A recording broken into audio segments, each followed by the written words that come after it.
Abah, dengarkanlah, aku ingin berjumpa, walau hanya dalam mimpi.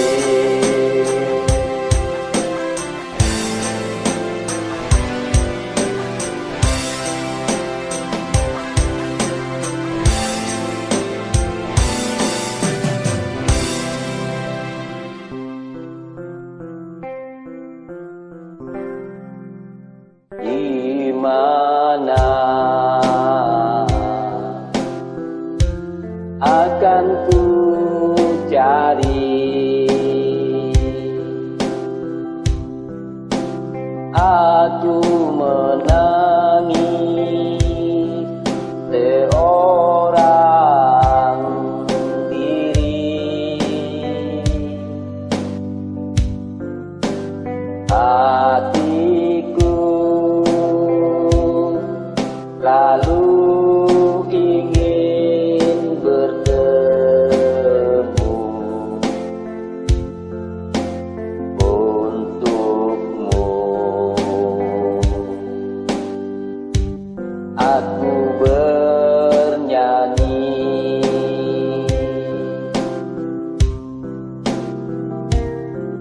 untuk Abah tercinta.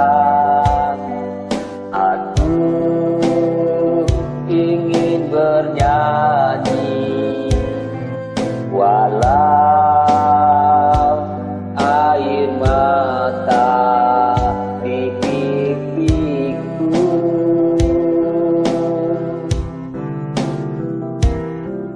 Abah, dengarkan.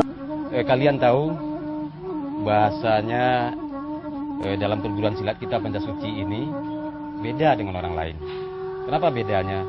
Kita tahu banyak di perguruan silat Minang itu diajarkan motonya begini, musuh pantang dicari, bertemu pantang dielakkan. Tapi kita beda. Apa bedanya kita dari mereka? Kita motonya begini, musuh pantang dicari, bertemu dipertimbangkan. Tahu maknanya? Ketika kita timbang, kita ukur kerugian dan keberuntungan, kalian hadir sebagai generasi pencaksilat bertujuan untuk membaiki Nusantara ini, bukan merecoki, bukan menjadi sok jago, ya. Dan dalam khazanah ilmu silat kita itu dua. Kita dalam silat kita ini adalah zahirnya silat mencari kawan, batinnya silat mencari Tuhan. Paham kalian? Jadi ketika saya katakan zahirnya silat mencari kawan, kalian bergaul dengan siapapun. Tapi kalian harus lebih bergaul kepada orang yang memberdayakan diri kalian. Ya, kepada yang tidak memberdayakan, minggir dulu. Dan batinnya silat mencari Tuhan, maka kamu perlihatkan Islam itu bagaimana, kamu perlihatkan Nabi kita bersikap seperti apa ke masyarakat, kepada orang tuanya, kepada gurunya, kepada tetangganya, bahkan kepada keluarganya. Assalamualaikum. Masya Allah. Sehat bang? Alhamdulillah sehat. Abah sehat. Masya Allah. Jadi abah, bang, ini luar biasa. Tadi saya mendengar abang sedang memberikan nasihat. Tadi cukup menarik nih di Padepokan Pencaksilat Pancasuci ini. Tadi abang menjelaskan apa tadi bang? Motonya bang? Ya, kita motonya musuh pantang dicari, bertemu dipertimbangkan. Bertemu dipertimbangkan. Ya, artinya tidak segala sesuatu yang mesti kita langsung menghajar orang. Masya Allah. Jika perlu kita minta maaf. Luar biasa. Bang, sekarang saya pengen tanya nih bang, sejak kapan nih abang menggeluti dunia silat Minang bang? Betul. Jadi begini, kebetulan memang di keluarga besar saya, di kampung saya. Di mana tempat itu bang? Di Solok Saning Bakar. Solok Saning Bakar, oke. Ya. Jadi keluarga kami itu turun-temurun dari ayahanda. Itu kita memang dari kalangan pendekar. Bahkan saat sekarang pun untuk keamanan di kampung saya sendiri itu abang saya yang pegang. Subhanallah. Jadi turun-temurun sudah ya? Turun-temurun, ya. Oke, bang, kalau untuk memperdalaminya sendiri, abang belajarnya sendiri dari sejak kapan? Dari kecil kah? Apa memang abang belajar ke orang-orang lain atau gimana? Ya, jadi ketika belum mulai sekolah saya sudah belajar. Oke. Karena di rumah saya itu memang tempat latihan ramai-ramai. Hmm. Jadi beliau ayahanda mengarahkan, terus kakak saya yang pertama itu yang mendidik saya. Jadi mendidik gerak silat, bahkan batinnya. Bang, saya kan sering mendengar nih Bang, kalau misalkan saya pernah melihat sinetron-sinetron di televisi ya, khususnya kalau misalkan saya pernah melihat di salah satu televisi negara gitu, TVRI khususnya, saya pernah lihat sinetron Midun ya, terusnya Sengsara Membawa Nikmat itu, terusnya ada Siti Nurbaya. Itu kan memang saya melihatnya pemuda-pemuda Minang tidak jauh dari surau. Apa betul apa tidak itu Bang? Oh betul, jadi bahkan di masa saya, kami itu tidur di surau. Nah surau itu bagi kami adalah tempat pendidikan akhlak juga pergaulan. Itu sebabnya para pendiri di Republik ini juga mengkaji, berjuang di surau seperti kami di Minang semuanya. Oke, baik. Saya pengen sekarang bertanya dengan ayah Anda. Abah, saya pengen tanya, Bah, tentang silat, Bah. Tentang silat itu, kalau misalkan Abah melihatnya seperti apa ya?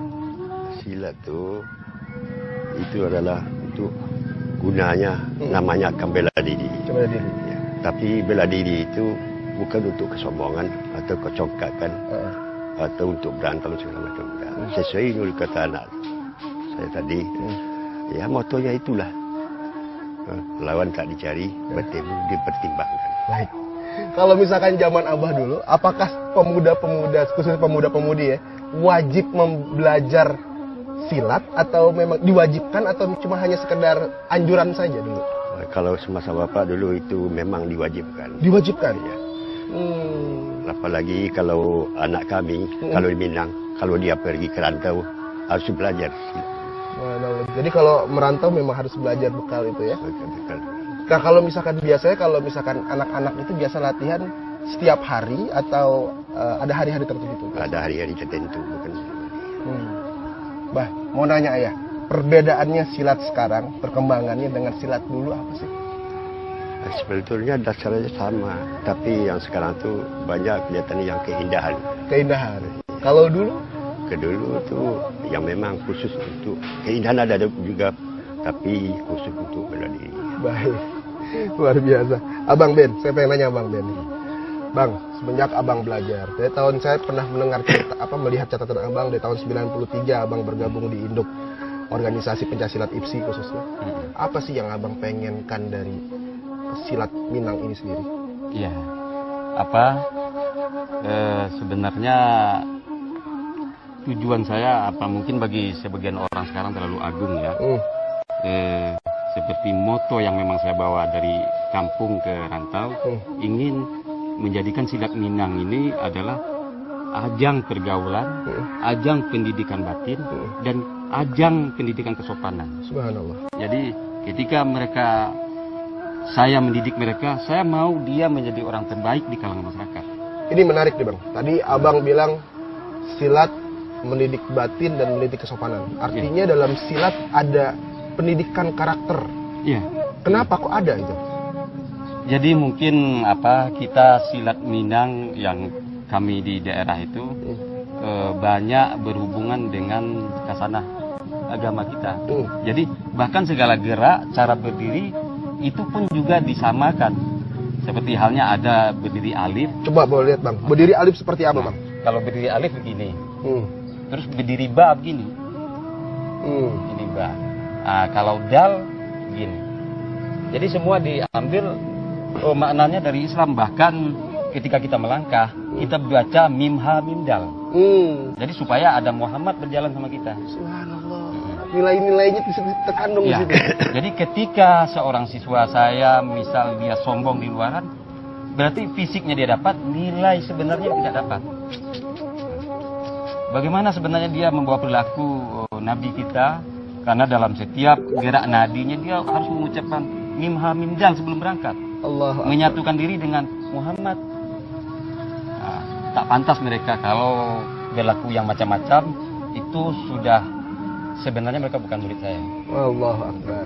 Saya hari ini merasa hati terguncang Bang pada saat Abang ngomong dalam gerakan silat itu ada mim mimdal. Mimdal itu lambang Muhammad itu kayak seakan-akan memang menunjukkan bahwa begitu agungnya akhlak Rasulullah sampai teradopsi dengan dalam silat Minang ini ya. Iya, iya. Allahu Akbar. Beliau inspirasiku. Beliau inspirasi orang Minang. Beliau inspirasi pesilat Minang. Jadi makanya disebut sebagai pesilat Minang pasti Muslim. Kalau tidak Muslim belum tentu Minang. Mungkin sekarang Minang sudah berkembang seluruh negara, tapi yang telah berkembang ke negara-negara lain pun dididik akhlaknya. Tapi mungkin soal mereka Islam atau tidaknya kami tidak bisa.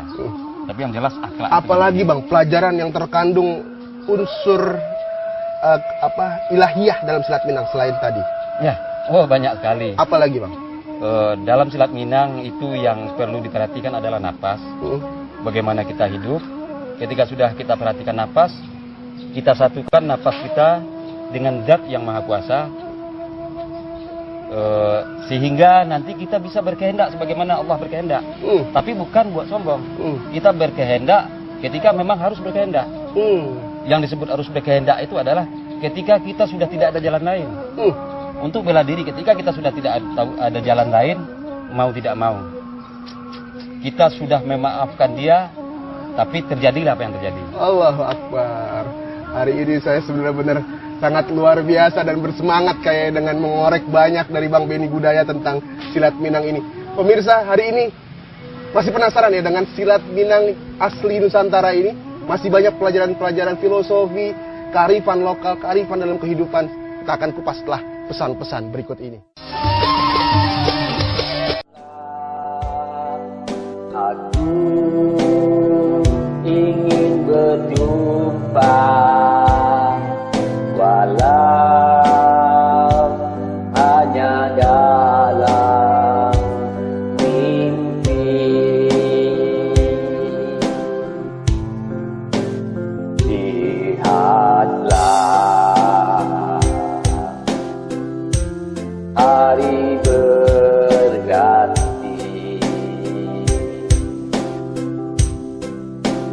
namun tiada seindah dulu. Datang